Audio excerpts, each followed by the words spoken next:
अस्सलाम वालेकुम।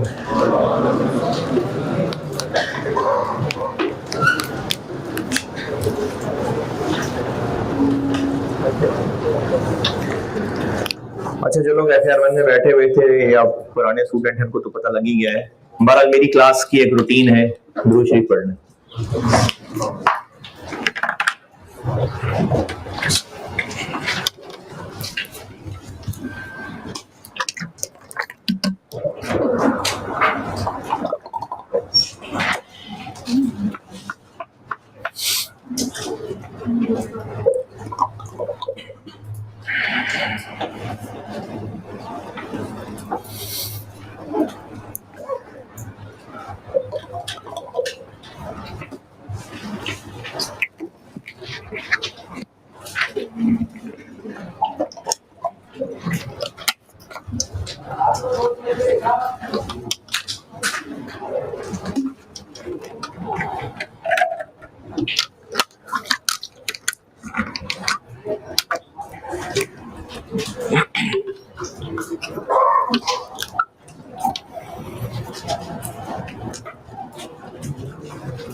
एक मिनट रोकिएगा इसको।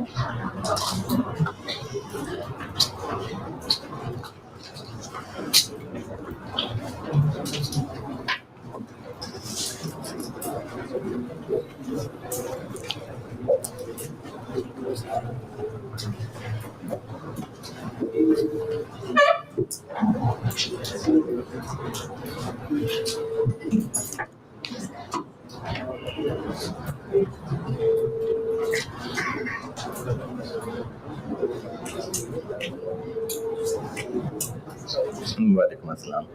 मैंने कल जफर साहब को ना वो कोई 2-3 फाइलें दी थी, कहा था कि GT कैंपस में वो कॉपियर के पास रखवानी है, वो उन्होंने आपसे तो शेयर की। अच्छा आइंदा मैं क्या किया करूँ, TA को दिया करूँ, आपको दिया करूँ, क्या किया करूँ? सही है, चल ठीक। आपकी मुलाकात होगी इस बच्चे से?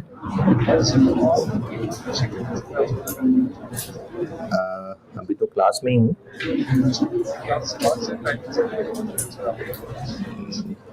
सीढ़ियों पे मिल जाएगा, अगर आप क्लास के बाहर आ जाएं तो वो टाइम यूटिलाइज हो जाएगा, वरना तो भागम भाग गुलबर्ग में क्लास है।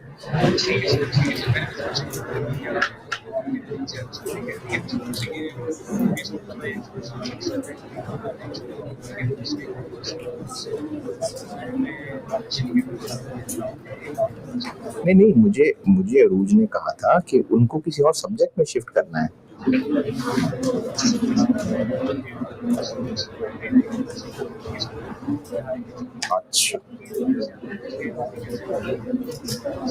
अच्छा चलें ठीक है, मैं क्लास के बाद ना सी तो फोन पे कर लूंगा बात। ठीक है, अस्सलाम वालेकुम।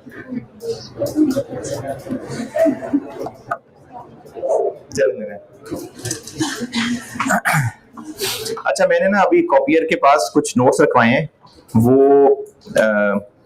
2 सेट हैं, एक उसमें इन्वेंट्री वैल्यूएशन होगा और एक होगा बेसिक कॉन्सेप्ट्स के नाम से। ये दोनों मिला जुला के कराने हैं।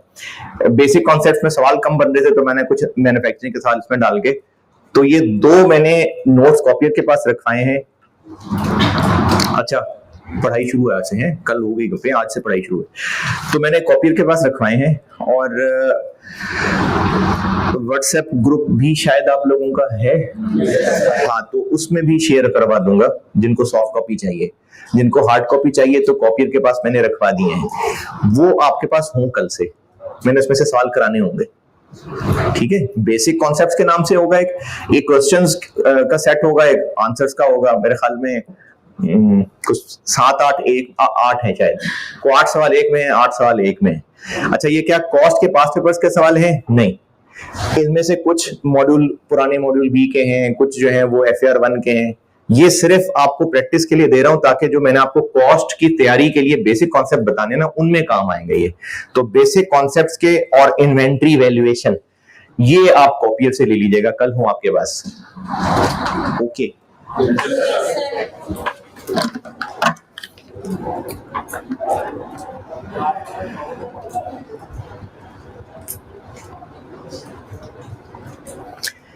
दो तीन दिन में ना आपसे कॉस्ट की ग्रेड वगैरह कोर्स प्लान शेयर कर लूंगा, क्योंकि अभी तादाद स्टेबल नहीं होती, बच्चे आ जा रहे होते हैं, तो 2-3 दिन बाद शेयर कर लूंगा। कॉस्ट ऑफिशियली स्टार्ट करने से पहले मैं कुछ बेसिक कॉन्सेप्ट्स पढ़ा रहा हूं आपको, यानी अभी मैं आपको बेसिक कॉन्सेप्ट्स के नाम से टॉपिक शुरू करा रहा हूं। ये ऑफिशियली कॉस्ट नई सिलेबस शुरू हुआ, यानी कॉस्ट का चैप्टर 1 भी नहीं शुरू किया मैंने भी। पहले आपको सिर्फ कुछ बेसिक कैलकुलेशन सिखाने लगा हूं, हो सकता है उनमें से आपने काफी सारी QM में भी पढ़ी, बस ऐसी तसल्ली के लिए दोबारा बता रहा हूं। कुछ परसेंटेजेस की कैलकुलेशन हो सकती हैं, मार्कअप मार्जिन सुना है पहले? हाँ, तो ये कैलकुलेशन हो सकती हैं। तो मैं भी कुछ 3-4 क्लासें ना बेसिक कुछ कैलकुलेशंस पे लगा रहा हूं, आपको कुछ कॉन्सेप्ट सिखाऊंगा। वो कॉन्सेप्ट चलेंगे आगे कॉस्ट में, शुगर नहीं होने लगा, काम की चीज ही बता रहा हूं। लेकिन अभी ऑफिशियली चैप्टर 1 नहीं हुआ शुरू, अभी कॉस्ट की तैयारी होने लगी। तो आप बल्कि चाहे हेडिंग ही दे दें कि हम बेसिक कॉन्सेप्ट्स पढ़ रहे, कॉस्ट को ऑफिशियली स्टार्ट करने से पहले ये कॉस्ट की तैयारी हो रही है।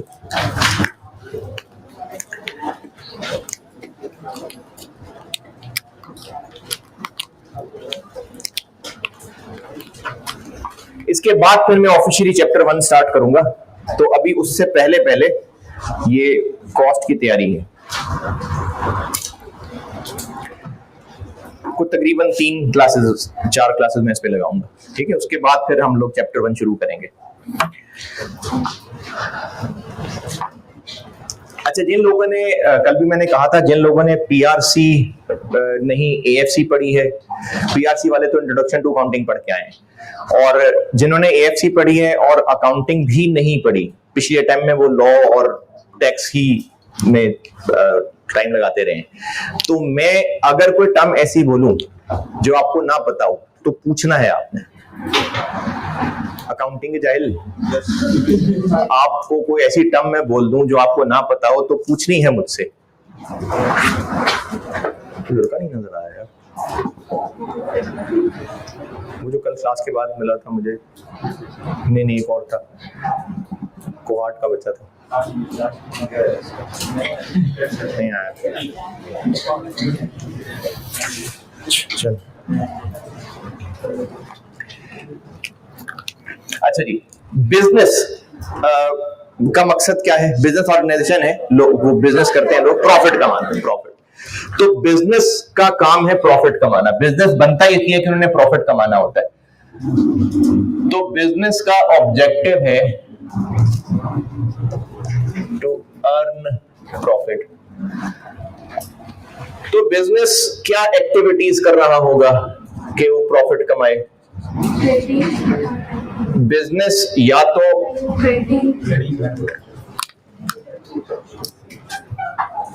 यहां तक है, इससे यहां तक नजर आ जाएगा, पीछे आप नहीं, आगे वाला को तो आ ही जाएगा, पीछे वाले से पूछ रहा हूं। चलिए इधर लिखता हूं।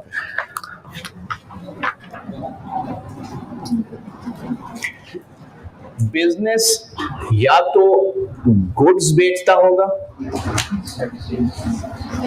गुड्स मतलब प्रोडक्ट्स, कोई भी फिजिकल चीज ना, जो प्रोडक्ट जिसको हम कहते हैं, या तो प्रोडक्ट्स बेचता होगा या फिर सर्विसेज रेंडर करता होगा। अच्छा, अगर गुड्स बेचता होगा तो या तो वो गुड्स खरीद के बेचता होगा या फिर गुड्स मैन्युफैक्चर करके बेचता होगा।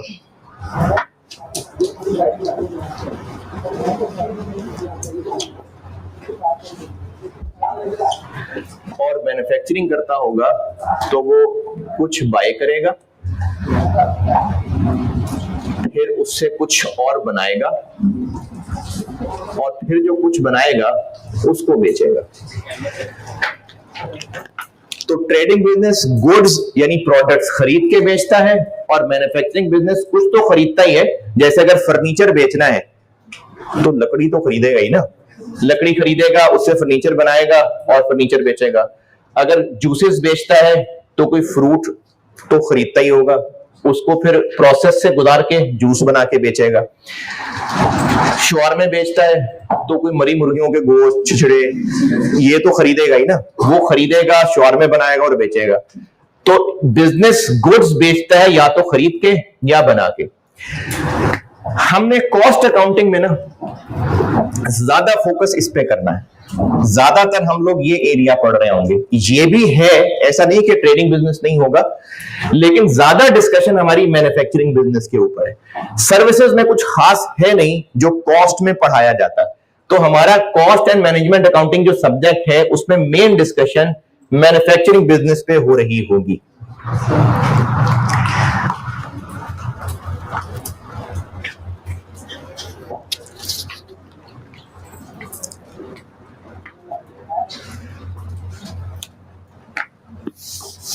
इसी ट्रेडिंग और मैन्युफैक्चरिंग को ही मैं थोड़ा सा, ये जो मैंने बाइंग एंड सेलिंग लिखा है और बाइंग, मैन्युफैक्चरिंग एंड सेलिंग लिखा है, इसी से आगे, इसी के आगे बना रहा हूं। ये नजर नहीं आएगा इसलिए यहां बना रहा हूं, वरना मैं इन्हीं शाखों में ही हूं।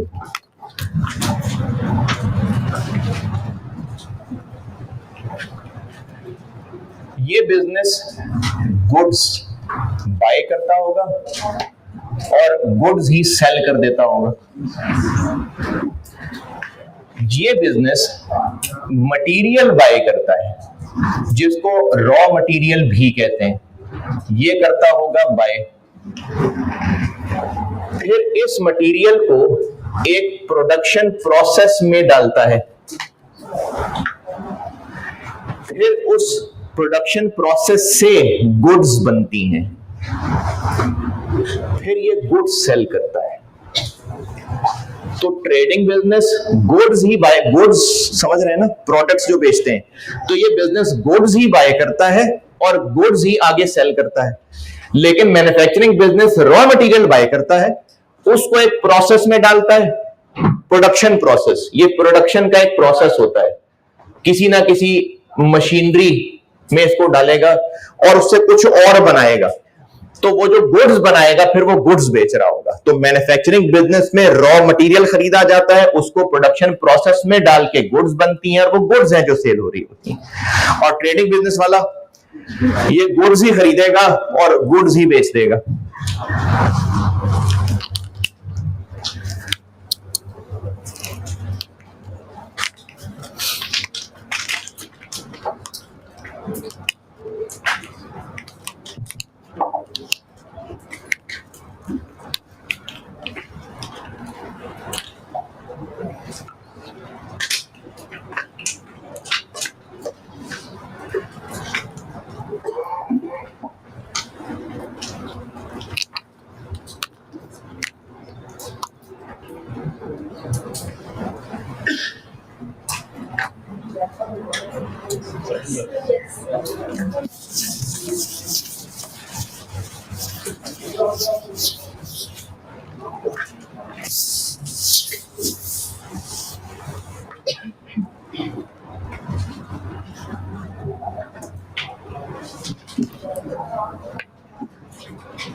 अच्छा, ये बात बस यही थी, खत्म, आगे करेंगे इसके बाद।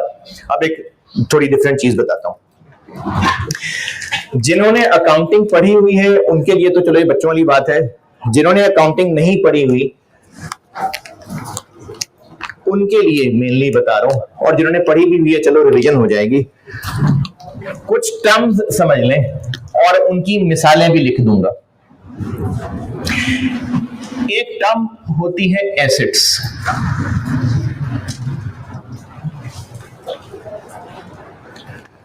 ये समझ लें क्या होता है और इसकी कुछ एग्जांपल्स भी बता दूंगा।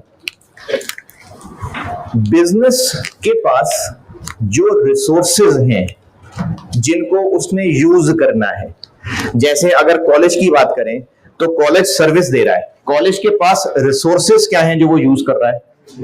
अच्छा, टीचर्स नहीं, मतलब फिजिकली बिल्डिंग है और बोर्ड है, चेयर्स हैं, फर्नीचर है जी, एसीज हैं, लाइट्स हैं, कैमरा है, बिल्कुल एक्शन भी है। तो ये जो लाइट्स, कैमरा, एक्शन और ये जो बिल्डिंग और ये फर्नीचर है, ये बिजनेस के पास सब रिसोर्सेज हैं। इनको बिजनेस यूज करता है सर्विस देने के लिए, अपने काम के लिए यूज कर रहा होता है। इसी तरह से एक मैन्युफैक्चरिंग बिजनेस की मिसाल लेते हैं। एक बिजनेस है जो चमड़ा खरीदता है और उस चमड़े से शूज बनाता है।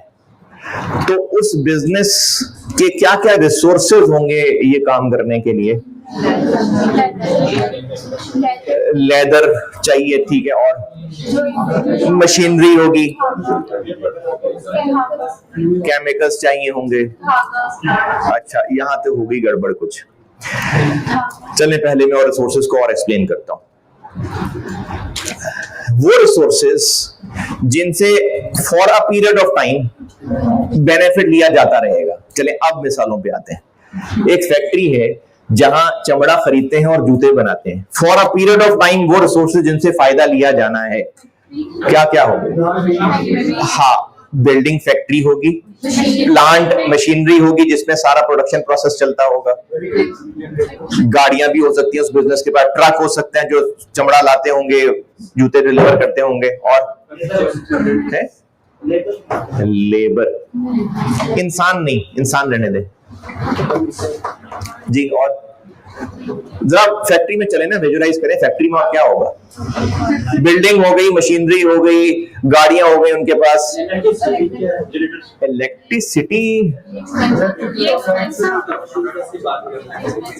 अच्छा, और इलेक्ट्रिसिटी के अलावा जनरेटर, ये एसी वगैरह होंगे, फर्नीचर होंगे। इन रिसोर्सेस को बिजनेस के एसेट्स कहते हैं। बिजनेस के एसेट्स बिजनेस के वो रिसोर्सेज होते हैं जिनसे बिजनेस बेनिफिट्स लेता है और आगे भी आइंदा भी बेनिफिट्स लेगा, वो होते हैं बिजनेस के एसेट्स। तो एसेट्स हैं बिजनेस के रिसोर्सेज जिनसे फ्यूचर में बेनिफिट्स जनरेट होंगे। काम की बात थी, लिख लेते। ये बिजनेस के रिसोर्सेज हैं जिनसे इकोनॉमिक बेनिफिट्स जनरेट होते हैं।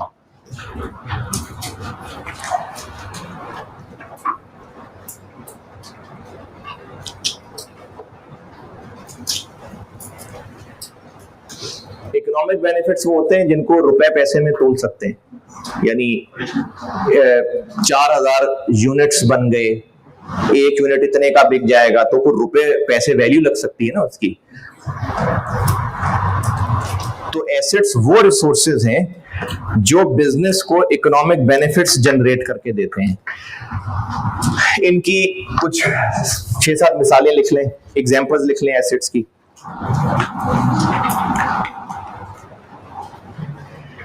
बिल्डिंग, प्लांट,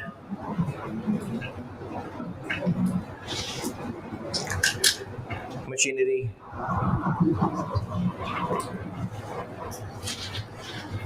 इक्विपमेंट,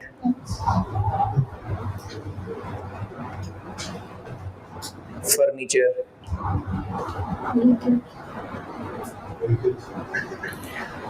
और इस पे मैं अलग चैप्टर में बात करूंगा, अभी बस लिख लें इन्वेंट्री।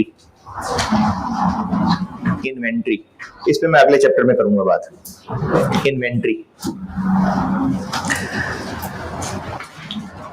चले कॉस्ट में इस्तेमाल के लिए ये काफी है।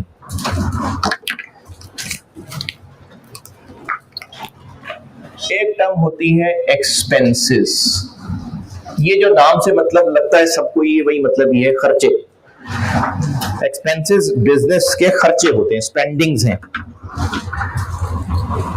एक्सपेंसेस होते हैं बिजनेस की स्पेंडिंग्स जो बिजनेस अपने ऑपरेशंस चलाने के लिए कर रहा होता है। एक्सपेंसेस बिजनेस की स्पेंडिंग्स हैं, खर्चे जो बिजनेस ऑपरेशंस चलाने के लिए खर्च कर रहा है।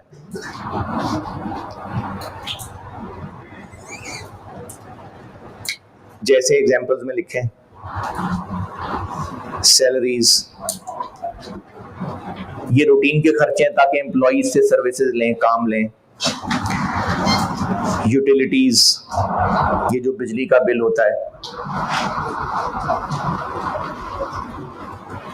रेंट, अगर कोई गाड़ी, कोई बिल्डिंग किराए पे ली हुई है तो उसका रेंट देना होगा, रेंट। रिपेयर्स, कोई मशीनरी को गाड़ी रिपेयर करानी पड़ सकती है, रिपेयर्स। और इसको रिपेयर्स एंड मेंटेनेंस भी बोलते हैं, रिपेयर्स एंड मेंटेनेंस।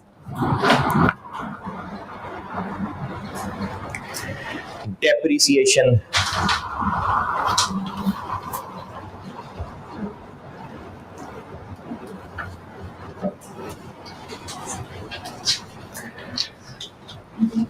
अच्छा, जो अकाउंटिंग के जाहिल हैं, जो कल बात हुई थी, तो वो FR1 भी साथ शायद पढ़ना शुरू कर ही देंगे, तो वो कुछ दिनों में जान लेंगे डेप्रिसिएशन क्या होती है। डेप्रिसिएशन भी एक एक्सपेंस होता है। और फ्यूल, पावर, ये पावर जो है ना, ये हैवी बिजली को कहते हैं। ये जो मशीनों की हैवी बिजली, पंखे लाइटों के तो 200 वोल्ट होते हैं ना, हजारों वोल्ट बिजली ले रही होती है मशीन है, उनके लिए पावर का बड़ा यूज होता है। इंश्योरेंस बोल दी मैंने, इंश्योरेंस, इंश्योरेंस।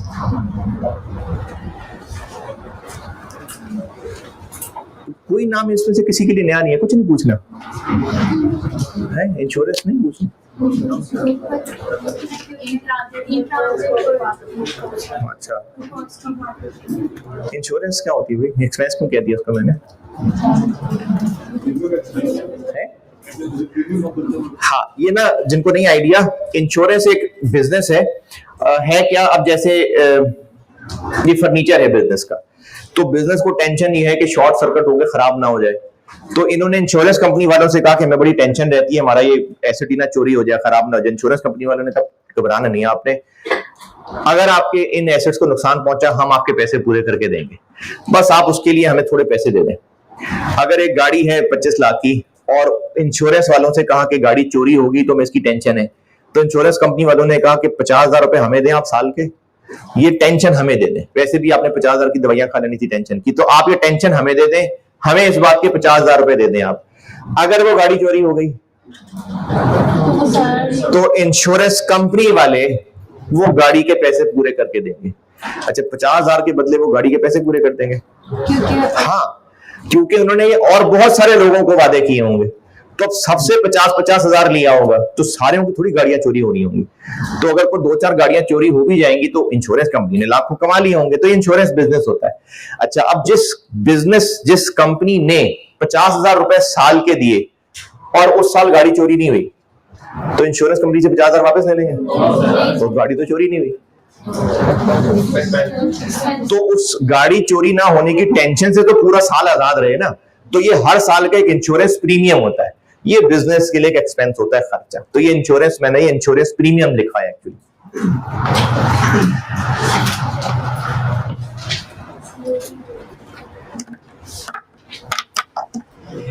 एक्सपेंसेस में ही एक दो नाम और लिख लें जो कि अगली क्लासेस में समझाऊंगा।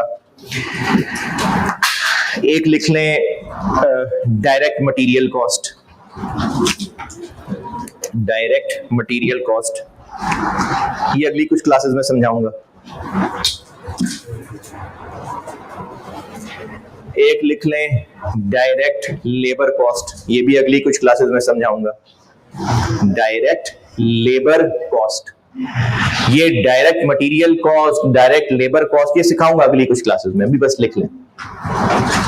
चलें, काफी हैं एक्सपेंसेस, इतने काफी हैं। जी जी, अब कॉस्ट में इतनी जरूरत नहीं है ना उसकी, वैसे तो आते हैं, हम फाइनेंशियल अकाउंटिंग नहीं पढ़ रहे ना, तो क्या हुआ?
अच्छा, आवाज तो आ रही है ना? आवाज आ रही है वहाँ? चलिए, मैं भी बोर्ड पे नहीं लिखता। अभी जबानी सुन लो भी, दूसरी कौम के जवानों, दूसरे रूम वालों को अगर आवाज पहुंच रही है, मुझे कैसे पता लगा उनको आवाज आ रही है? आप तो यहाँ है ना, वहां अभी तक आ रही है कि नहीं आ रही? अच्छा, चले, मैं भी बोर्ड पे ना सिर्फ एक वर्ड लिख रहा हूं, इनकम्स। INCOMES।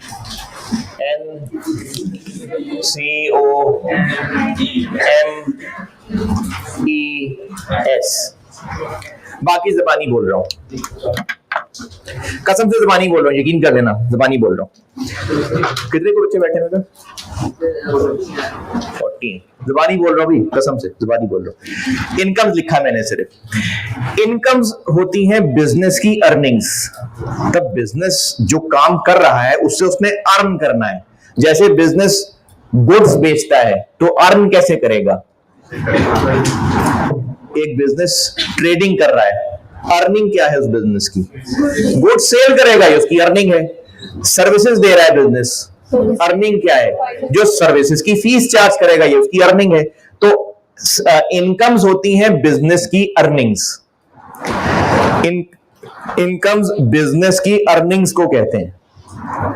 एग्जांपल्स लिख लें।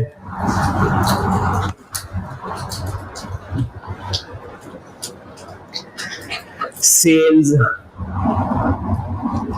और सेल्स का नाम इस्तेमाल होता है गुड्स की सेल के लिए, वरना तो रद्दी भी बेच सकते हैं, पुरानी जूतियां, नायलॉन, ये भी बेच सकते हैं। लेकिन गुड्स का जो मेन प्रोडक्ट है ना बिजनेस का, उसके लिए सेल्स का वर्ड यूज होता है। तो सेल कहते हैं गुड्स की सेल को। तो एक मिसाल हो गई सेल्स। रेंट इनकम,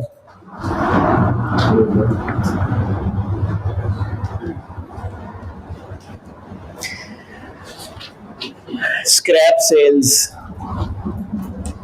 स्क्रैप रद्दी कबाड़ बेचना, ये भी इनकम है।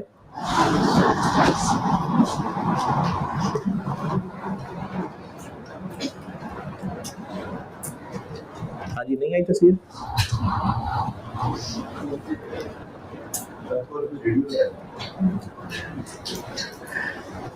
चले, इनकम ये 2-3 बहुत है।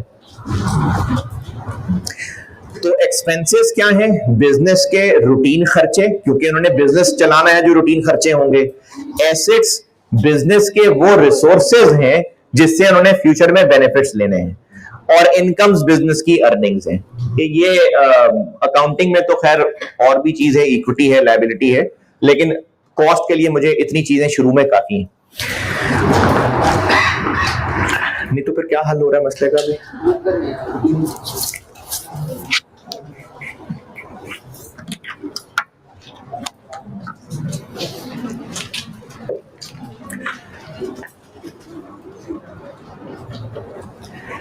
अच्छा चले, ये लिस्ट काफी है, एक्सपेंसेस, इनकम्स, एसेट्स, लिस्ट काफी है, और आगे बढ़ते हैं। मैन्युफैक्चरिंग बिजनेस, मैंने अभी तक बोर्ड पे कुछ नहीं लिखा, जब लिखने लगूंगा तो बता दूंगा। मैन्युफैक्चरिंग बिजनेस का क्या काम है, क्या काम कर रहा है वो? मटेरियल खरीद रहा है, उसको किसी प्रोडक्शन प्रोसेस में डालता है, उससे गुड्स बनती हैं और वो गुड्स बेचता है। तो ये सारा काम जिस जगह, जिस एरिया में हो रहा है वो फैक्ट्री होती है। फैक्ट्री समझते हैं, दूसरा नाम फैक्ट्री। तो बिजनेसेस जो मैन्युफैक्चरिंग कर रहे होते हैं ना, जैसे कॉलेज एक बिजनेस है, तो आपको जो सर्विस दी जा रही है, ये एक अलग रूम है उसके लिए, यहां सर्विस डिलीवर की जा रही है। उसके अलावा एडमिशन ऑफिस भी होगा, प्रिंसिपल ऑफिस भी होगा, अकाउंट्स ऑफिस भी होगा।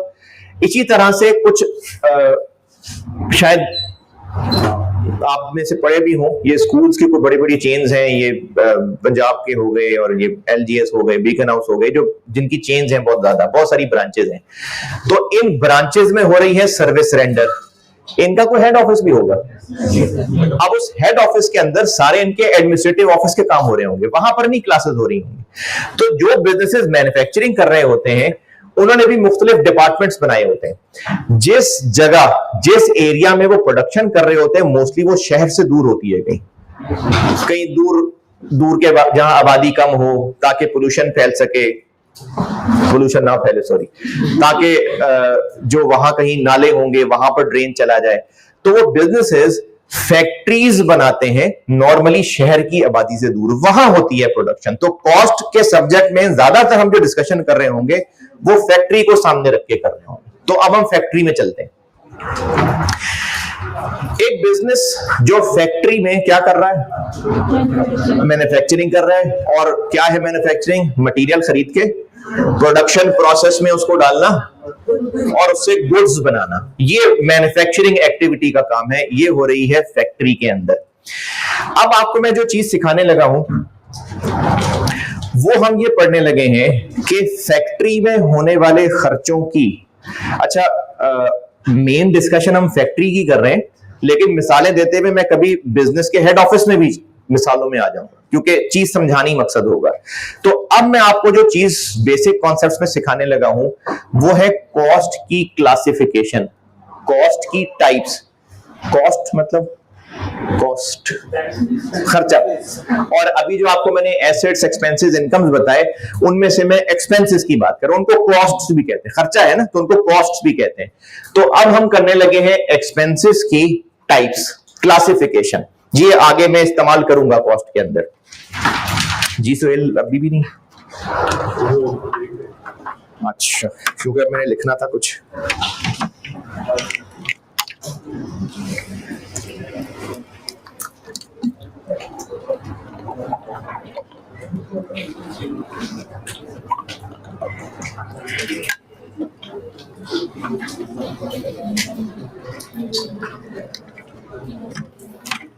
अच्छा चले, थोड़ा और ज़बानी बताता हूं, ये फैक्ट्री वाली बात थोड़ा सा और एक्सप्लेन करता हूं।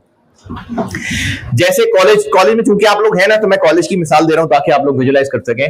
कॉलेज में मुख्तलिफ डिपार्टमेंट्स होंगे, अकाउंट्स डिपार्टमेंट या कैश ऑफिस होगा, अलग से रूम होगा, वहां पर आप जाके फीस दे रहे होंगे। इसी तरह से टीएस का एक अलग डिपार्टमेंट होगा, एडमिशन का एक अलग ऑफिस होगा, रिसेप्शन एक अलग चीज है, मैनेजमेंट के ऑफिसेज अलग हैं, क्लास रूम्स अलग हैं। ये सब अलग अलग क्यों बनाए हैं? एक ही बंदा प्रिंसिपल ऑफिस में बैठा होता, वही उठ के सुबह गेट खोल देता, वही सफाई कर लेता, वही एडमिशन कर लेता। तो ये अलग अलग क्या जरूरत थी बनाने की है? हाँ जी, क्या जरूरत है अलग अलग डिवीजन क्यों कर लें?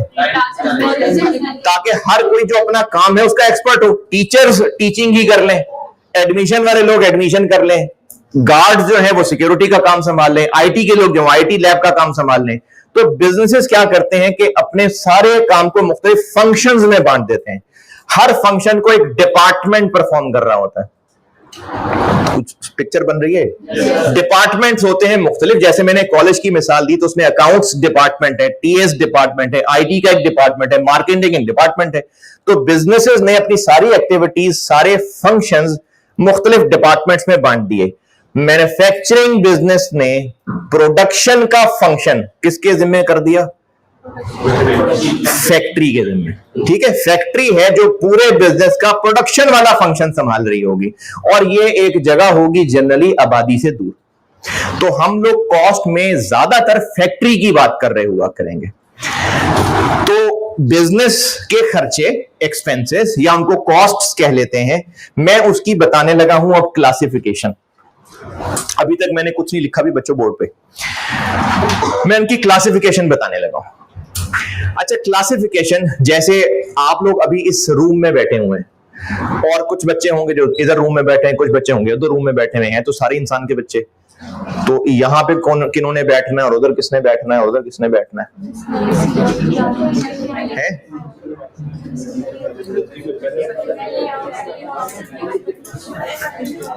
मैं सिर्फ वो लाइव स्ट्रीमिंग की बात नहीं कर रहा, उसकी एमएफए की क्लास हो रही होगी, ऑडिट की क्लास हो रही होगी, अकाउंटिंग की क्लास हो रही होगी।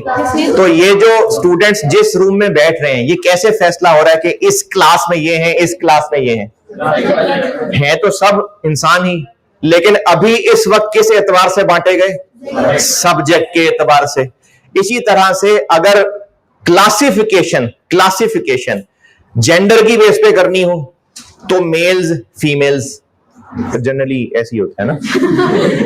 अच्छा, इसी तरह से अगर क्लासिफिकेशन करनी हो लोकल्स और हॉस्टलाइट की बेस पे, तो अब यही लोग जो यहां बैठे हुए, देखें, यही लोग जो यहां बैठे हुए हैं, इसी पॉपुलेशन में से क्लासिफिकेशन अगर मैं करूं कि लोकल्स और आउटसाइडर्स कौन है, तो कुछ लोग आउटसाइडर्स वाली क्लास में फॉल कर जाएंगे, कुछ लोकल्स की क्लास में फॉल कर जाएंगे। अगर इसी पॉपुलेशन, यानी यही पॉपुलेशन इस तरह से पूछा जाए जेंडर मेल फीमेल, तो वही लोग जो पहले आउटसाइडर लोकल्स के हिसाब से बांटे हुए थे, वही लोग अब मेल फीमेल के हिसाब से बांट दिए।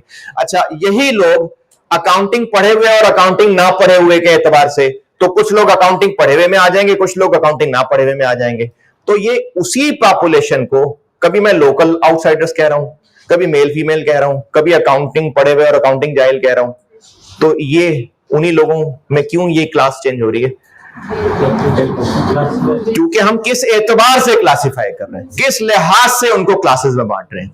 तो इसी तरह बिजनेस के एक्सपेंसेस, और ज्यादातर फैक्ट्री की बात करूं कि फैक्ट्री के एक्सपेंसेस को अगर मुख्तलिफ क्लासेस में बांटा जाए, ये पढ़ाने लगा हूं बात अब। ठीक है, जाग रहे हैं? पहले मैं पढ़ाने लगा हूं, ये अब लिख रहा हूं बच्चों बोर्ड पे, एक हेडिंग दी है मैंने, क्लासिफिकेशन ऑफ कॉस्ट्स। और कॉस्ट्स बार बार कहूंगा, मेरी मुराद एक्सपेंसेस हैं। मैं कॉस्ट की कुछ टाइप्स बता रहा हूं, क्लासिफिकेशन, और उनमें पहली तकसीम करने लगा हूं types with respect to relation with product.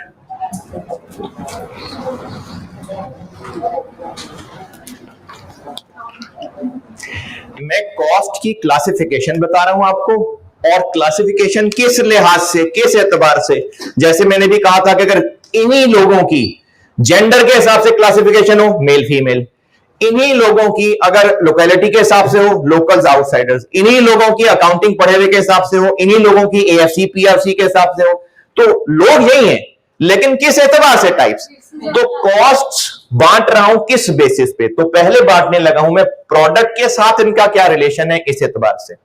अच्छा, मैं उधर ना उनके बोर्ड पे भी लिखा हूं ना, अभी आया।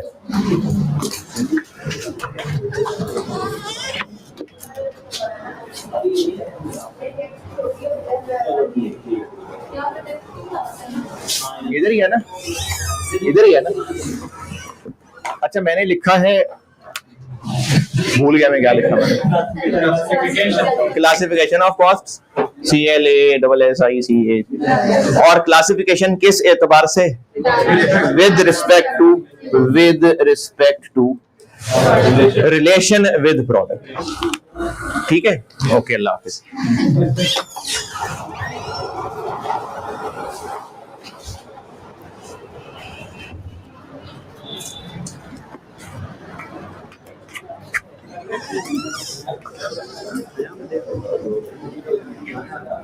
नहीं तो हल अभी निकलेगा या नहीं निकलेगा?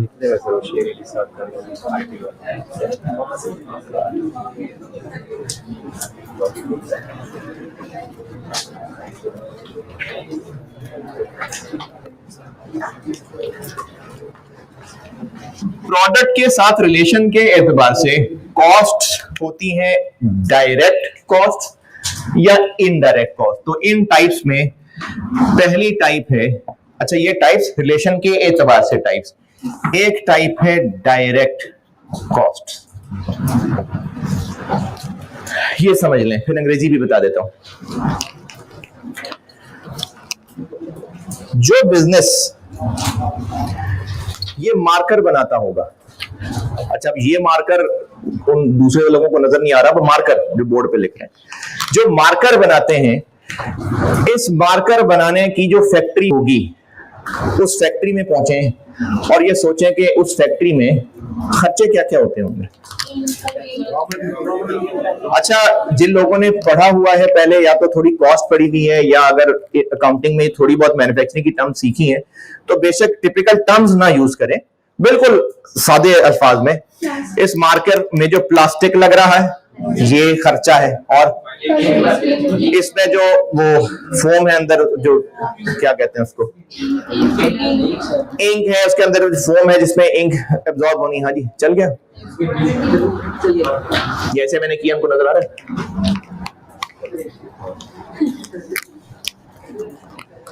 चल रहा है, जबानी चल रहा है, भी काम पता नहीं क्या बता रहा। हाँ जी, मार्कर बनाता है बिजनेस, तो उनको मार्कर बनाने के लिए, इस मार्कर के लिए प्लास्टिक जो उसमें फोम है, वो इंक, ये जो कैप उस पे लगना है, ये चाहिए। और क्या खर्चे होंगे उस फैक्ट्री में? लेबर कहते हैं उन मजदूरों के पैसों को, जो मजदूर काम कर रहे होते हैं ना, उनको इसको लेबर कॉस्ट कहते हैं। तो जो मजदूर वहां फैक्ट्री में काम कर रहे हैं, उनके तनख्वाह हो गई, दिहाड़ियां हो गई। अगर वो जगह किराए पे है तो उस जगह का किराया हो गया। उस जगह पर जो मशीनरी है, वो मशीनरी चल रही है, तो उसकी बिजली का खर्चा, पावर, इलेक्ट्रिसिटी। वहां के मजदूरों के अलावा और भी स्टाफ हो सकता है, कोई सिक्योरिटी का स्टाफ हो सकता है, उनका सुपरवाइजरी स्टाफ हो सकता है, उन सबकी तनख्वाहें हैं। वहां के एसेट्स हैं, उनकी डेप्रिसिएशन हो सकती है, ये सारे खर्चे हैं। और मिसाल लेते हैं, एक बिजनेस है जो एक स्टैंडर्ड साइज के, स्टैंडर्ड क्वालिटी के रबर शूज बनाता है। ये आपने शायद कभी देखा, बिजली वाले जो काम कर रहे थे ना खंभों पे, तो उन्होंने रबर के ग्लव्स और रबर के जूते पहने होते हैं। उनके फैक्ट्री वर्कर्स के लिए एक business standard size, standard quality के वो रबर के ग्लव्स और जूते बनाते हैं। जिस फैक्ट्री में ये सब बन रहे होंगे, उस फैक्ट्री में पहुंचे, क्या क्या खर्चे होते होंगे? जो रबर उन ग्लव्स और शूज में लगता है, वो रबर होगा। मशीनरी की बिजली, खर्चे कह रहा हूं, एक्सपेंसेस, कॉस्ट। मशीनरी या मशीनरी की बिजली? बिजली। मशीनरी की डेप्रिसिएशन, मशीनरी इटसेल्फ क्यों नहीं, वो एसेट है, मशीनरी एसेट है। और बाकी सेम मिसालें, वहां की जगह का अगर किराए पे जगह है तो रेंट हो गया, वहां के मजदूरों की तनख्वाहें, दिहाड़ियां, वो लेबर हो गई, फिर वहां के बिजली के बिल हो गए, वहां के वो लोग सुपरवाइजर वगैरह हो गए जिनकी तनख्वाहें हो गई, वहां के एसेट्स की इंश्योरेंस हो गई। ठीक है, इस सारे फैक्ट्री के खर्चे हैं। इसी फैक्ट्री में रुके अभी, और ये सोचें कि एक पेयर ऑफ शूज बनाने के लिए कितने रुपए का रबर लगता होगा, ये उस बिजनेस को पता होगा, वो कैलकुलेट कर सकते होंगे, या पता नहीं कितने का लग रहा है। इसी फैक्ट्री में ही रुके हैं, चलें एक और फैक्ट्री में चलते हैं। गारमेंट्स बनते हैं वहां, पैंट शर्ट्स वगैरह। एक शर्ट बनाने के लिए कितने रुपए का कपड़ा लगता होगा, ये पता होगा बिजनेस को कि नहीं? क्यों? क्योंकि स्टैंडर्ड साइज है, पता है 2 गज कपड़ा लगता होगा, और जिस क्वालिटी का वो कपड़ा इस्तेमाल करते हैं पता है कितने रुपए गज वो कपड़ा मिलता है। एक शर्ट बनाने के लिए कितने रुपए के बटन्स लगते हैं ये भी पता होगा, या बड़ा मुश्किल है कैलकुलेट करना? पता होगा। देखिए अगर बिजनेस को ये ना पता हो ना कि एक शर्ट कितने की बननी है, उनको शर्ट मैन्युफैक्चर करना कितना कॉस्ट कर रहा है, तो फिर वो बेचेंगे क्या भाई? तो उनको पता तो हो कि एक शर्ट बनाने में कितने रुपए लग रहे हैं। तो एक शर्ट बनाने के लिए कितने रुपए का कपड़ा लग रहा है, एक शर्ट बनाने के लिए पता चल रहा है, कैलकुलेट हो सकता है। एक शर्ट बनाने के लिए मजदूर को 500 रुपए दिहाड़ी देते हैं, एक शर्ट सिएगा 500 रुपए मजदूरी मिलेगी। तो एक शर्ट बनाने के लिए उस मजदूर का कितना खर्चा हो रहा है ये भी पता है। पूरी फैक्ट्री रेंट पे है। एक शर्ट बनाने के लिए कितने रुपए का रेंट लगता है? क्या इसका शर्ट से कोई डायरेक्ट रिलेशन है? देखें कपड़े का बटन का क्यों है डायरेक्ट रिलेशन? क्योंकि वो तो शर्ट का हिस्सा है, वो तो प्रोडक्ट का हिस्सा है। उतने ही गज कपड़ा, उतने ही मजदूरी वाला वर्कर, उतने ही घंटे लगाएगा, उतने ही बटन्स, ये तो शर्ट का हिस्सा बनते हैं। ये तो पता है कितने रुपए का कपड़ा, कितने रुपए का धागा, कितने रुपए के बटन लगेंगे। ये भी पता है कि मजदूर को 200 रुपए देंगे। अभी तक मैंने बोर्ड पे कुछ नहीं लिखा भाई। ये भी पता है कि मजदूर को कितने रुपए देने हैं, लेकिन एक शर्ट बनाने की नींद आ रही है यार, तो जमाइया शौक में आ रही। एक शर्ट बनाने के लिए कितने रुपए का कपड़ा, कितने रुपए की मजदूरी, ये सब इजीली कैलकुलेट हो सकता है क्योंकि इनका प्रोडक्ट से डायरेक्ट रिलेशन। लेकिन फैक्ट्री का किराया एक शर्ट बनाने के लिए कितना लग रहा है? पूरी फैक्ट्री बिल्डिंग की डेप्रिसिएशन एक शर्ट बनाने के लिए कितनी लग रही है? कोई लिंक ही नहीं है। उस मशीनरी का जो साल का इंश्योरेंस प्रीमियम दिया है उसका एक शर्ट बनाने से क्या लिंक है? कोई डायरेक्ट लिंक लग रहा है? नहीं।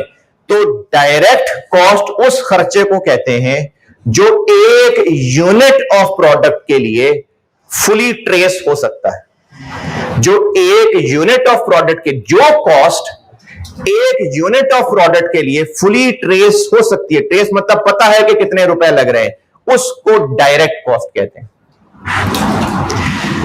डायरेक्ट कॉस्ट वो कॉस्ट है जो एक यूनिट ऑफ प्रोडक्ट के लिए फुली ट्रेस हो सकती है क्योंकि उसका डायरेक्ट ताल्लुक है प्रोडक्ट के साथ, उसको डायरेक्ट कॉस्ट कहते हैं।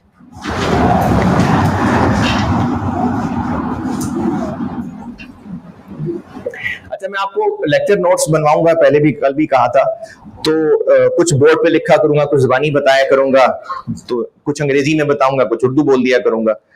तो जो उर्दू में बोलूं वो आप खुद ही लिख रहे होंगे। तो आपके लिए ना आइंदा की नसीहत कर रहा हूं, अगर उर्दू लिखे ना तो ढंग से उर्दू लिखें, अगर इंग्लिश लिखें तो फिर इंग्लिश लिखें, अगर AGR इस तरह मत लिखें। कल को आप CV भी लिख रहे होंगे, ईमेल्स कर रहे होंगे ऑफिशियल और ये वर्डिंग लिख रहे होंगे, तो उर्दू लिखनी है तो उर्दू लिखें, इंग्लिश लिखनी है तो इंग्लिश लिखें, जैसे मर्जी लिखें, पश्तो पंजाबी जो मर्जी लिखें, आपके लिए नोट्स हैं, जो मर्जी लिखें।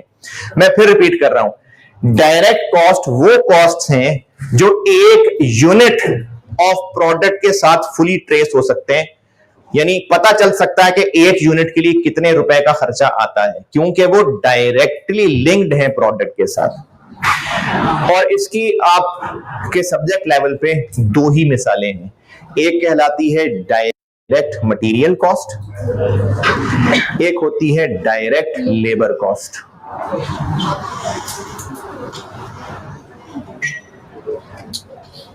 और अभी जो मिसालें दी, डायरेक्ट मटेरियल कॉस्ट क्या लगती है? जो शर्ट बनाने के लिए कपड़ा इस्तेमाल हो रहा है, जो बटन इस्तेमाल हो रहे हैं, जो कॉलर लगनी है, जैकेट्स बिजनेस बनाता है तो जो चमड़ा, जो उस चमड़े के अंदर कपड़ा, जो उसके अंदर जिप, ये सब उस प्रोडक्ट का हिस्सा है। पता है एक शर्ट के लिए, एक जैकेट के लिए कितना, इसको डायरेक्ट मटेरियल कहते हैं। और डायरेक्ट लेबर क्या लगता है नाम से? वो मजदूर जो वो प्रोडक्ट खुद बना रहा है, तो हम उसको पैसे दे ही हिसाब से रहे हैं कि वो एक शर्ट बनाने के कितने पैसे ले रहा है। वो पैसे उसको टाइम के हिसाब से भी दिए जा सकते हैं, ये अगले चैप्टर में पढ़ना है हम लोगों ने, और ये उसको पर पीस भी दिए जा सकते हैं। उसको ये भी कहा जा सकता है कि तुमने 4 घंटे में, नहीं सॉरी, तुमने 1 घंटे में 4 शर्ट सीनी है, तो वो 4 शर्ट ही सीता है 1 घंटे में, तुम्हें 1 घंटे का हम 4000 रुपए देंगे, ये भी तय हो सकता है। और ये भी तय हो सकता है कि तुम्हें एक शर्ट का 1000 रुपए देंगे। ये दोनों तरह की चीजें हमने पढ़नी है आगे। तो इसको कहते हैं डायरेक्ट लेबर कॉस्ट। तो डायरेक्ट कॉस्ट क्या है? वो कॉस्ट जो प्रोडक्ट के एक यूनिट के साथ फुली ट्रेस हो सकती है, उसकी मिसाल डायरेक्ट मटेरियल कॉस्ट और डायरेक्ट लेबर कॉस्ट। अच्छा, अब कोई ज़हीन इंसान सोच सकता है कि पूरे साल का रेंट अगर 3 लाख रुपए हो और पूरे साल में 10,000 यूनिट्स बनाए हो, तो 3 लाख को 10,000 से डिवाइड कर दें तो पर यूनिट नहीं आ जाएगा। पूरे साल का रेंट 3 लाख रुपए, पूरे साल में बने 10,000 यूनिट्स, तो 3 लाख रुपए को 10,000 यूनिट से डिवाइड कर लें तो पर यूनिट नहीं आ गया, तो आ तो गया। हाँ जी, देखें कैलकुलेटर नहीं मना करेगा, वो नहीं कहेगा क्या कर रहे हो, वो तो 3 लाख डिवाइडेड बाय 10,000 आंसर निकाल देगा, लेकिन इसका प्रोडक्ट बनाने से कोई रिलेशन है ही नहीं। रेंट तो पूरे साल का जाना है, पता नहीं यूनिट्स बनाए ना बनाए, रेंट तो देना ही देना है, ज्यादा बनाए कम बनाए रेंट तो देना है, रेंट तो उतना देना है, तो उसका प्रोडक्ट बनाने से रिलेशन नहीं है, इसलिए ये डायरेक्ट कॉस्ट नहीं है। करने को डिवाइड करके पर यूनिट निकल सकता है, लेकिन इसका डायरेक्ट रिलेशन नहीं है, इसलिए ये रेंट नहीं है डायरेक्ट कॉस्ट। तो डायरेक्ट कॉस्ट वो है जिसका एक यूनिट ऑफ प्रोडक्ट के साथ ताल्लुक पता है कि एक यूनिट बनाने में कितना खर्चा होगा, जिसकी मिसालें सिर्फ डायरेक्ट मटेरियल कॉस्ट। जाग रहे हैं यार? तो फिर जमाइयां किस लिए आ रही? मास्क के अंदर भी जमाइयां आ जाती है नजर मुझे, डायरेक्ट मटेरियल कॉस्ट और डायरेक्ट लेबर कॉस्ट। और जो डायरेक्ट कॉस्ट नहीं होंगी वो इनडायरेक्ट है, तो इसमें नंबर 2 हो गई इनडायरेक्ट कॉस्ट।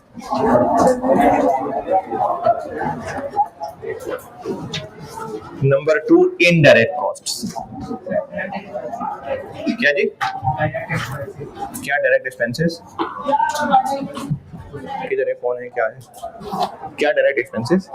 अब ये जो हम लोग पढ़ रहे हैं ना कॉस्ट, इसमें हम लोग मेनली मैन्युफैक्चरिंग बिजनेस पढ़ रहे हैं, इसमें नहीं होते, मतलब सवालों में भी नहीं मिलेंगे आपको। वैसे कॉन्सेप्चुअली हाँ, मटेरियल लेबर के अलावा ऐसी कुछ और कॉस्ट हो सकती हैं जो डायरेक्ट हो, लेकिन जब वो सवालों में कहीं कॉन्सेप्चुअली होती नहीं है तो इसलिए मैं उस पर नहीं डालता। Direct material, direct labour. वैसे अगर सिर्फ कॉन्सेप्ट की बात करूं तो एक बिजनेस है जो घर बना के बेचता है, तो उस घर बनाने में जो मटेरियल लगेगा वो डायरेक्ट मटेरियल, उस घर बनाने के मजदूरों के पैसे डायरेक्ट लेबर, और अगर उस एक घर बनाने के लिए एक सीमेंट मिक्सर लाना पड़ता है 10 दिन के किराए पे, तो वो भी डायरेक्ट कॉस्ट है। लेकिन हम इस तरह के बिजनेसेस चूंकि नहीं पढ़ रहे होंगे, इसलिए मैं ये नहीं दे रहा मिसाल। तो डायरेक्ट मटेरियल और डायरेक्ट लेबर। ये क्या पढ़ा रहा हूं मैं, डायरेक्ट और इनडायरेक्ट? नहीं पहुंची भी तस्वीर अभी तक। क्लासिफिकेशन बता रहा हूं मैं, और पहली मैंने क्लासिफिकेशन बनाई थी प्रोडक्ट के रिलेशन के हिसाब से। इसमें मैंने 2 चीजें बोली हैं, डायरेक्ट कॉस्ट और दूसरी बोली है अब इनडायरेक्ट कॉस्ट। तो इनडायरेक्ट कॉस्ट क्या होगी? जो डायरेक्ट नहीं होगी। तो इनडायरेक्ट कॉस्ट होती है जो डायरेक्ट नहीं होती, और इसकी एग्जांपल्स लिख लें।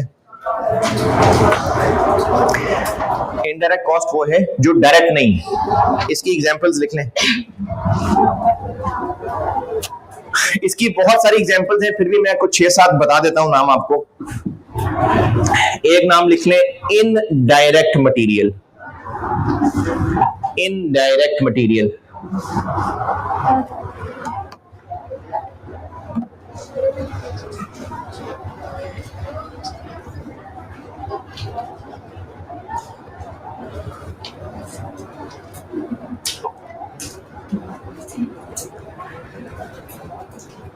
ये मिसाल समझ लें इनडायरेक्ट मटेरियल क्या होता है। मटेरियल कॉस्ट कहते हैं जो भी, बल्कि इसको यहां से कल चलते हैं क्योंकि अब मुझे लिखने वाली चीजें बतानी है, तो वहां तक तस्वीर ही नहीं मेरी पहुंच रही। ठीक है, अभी आज यहीं एंड करते हैं। ठीक है, अल्लाह हाफिज।